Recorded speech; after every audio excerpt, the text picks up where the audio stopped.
Over 100 years of serving this country. Barbados like a power company. From Christchurch to St. Lucie. Barbados like a power company. You can count on us.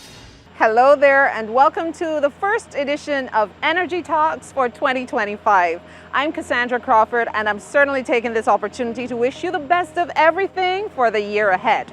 We are getting this season of Energy Talks started with a focus on our pole network. More than 70,000 poles across the island. And today specifically, we're going to focus on the rigors of pole testing. I've got two of my colleagues who will share their expertise, along with one of our contractors who takes care of testing these poles. So stick around and enjoy and be informed this episode of Energy Talks.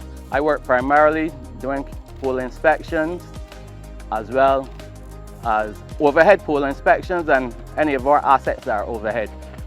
We utilize technology in our job, so all of it is not a manual task. Examples would be pole drilling for rot. We have a contractor that does that work on our behalf, as well as our physical or manual labor to do testing. I use a device, it's called the PD500 IML drill, which I drill a very small hole into the pole, and it shows me a line graph of if there's any percentage of decay and cavity within the pole and underground, giving you a direct measurement for knowledge of when to change the pole or if it shall stay in place. When I arrive at the location, I double check to see if it's the correct pole by viewing the ID number, which is 12 feet in the on the pole. Then when I recognize it's the correct pole, I use the PD 500 drill to take the measurements. The first measurement is at 90 degrees, which is at waist height.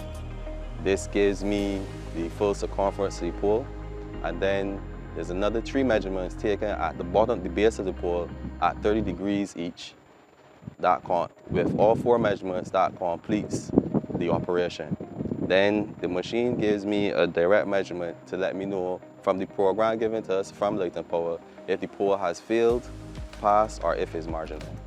We also utilize the drone to do overhead inspections, primarily for IR, which is infrared, where we pick up hot spots on parts of the network that may be breaking down, connections, etc. We try in our department, myself and my co-worker, we come up with ways to improve reliability for the customer, reduce outage time, and along those lines. We also are responsible for vegetation management. We try to keep the network clear of trees, whether we get crews assigned to cut the trees physically, or we utilize now quite recently, the last couple of years, we've been utilizing contractors again now to clear under our poles. However, it would be good if customers would, in their planning for their new homes or the new businesses, to be aware of where they're planting their trees. Under our lines is not a good spot unless you're utilizing what we call dwarf trees, which would not necessarily grow to the height of our conductors. We inspect all of our transmission and distribution lines on a rotation basis. There's a rotational basis allocated for the pole inspections.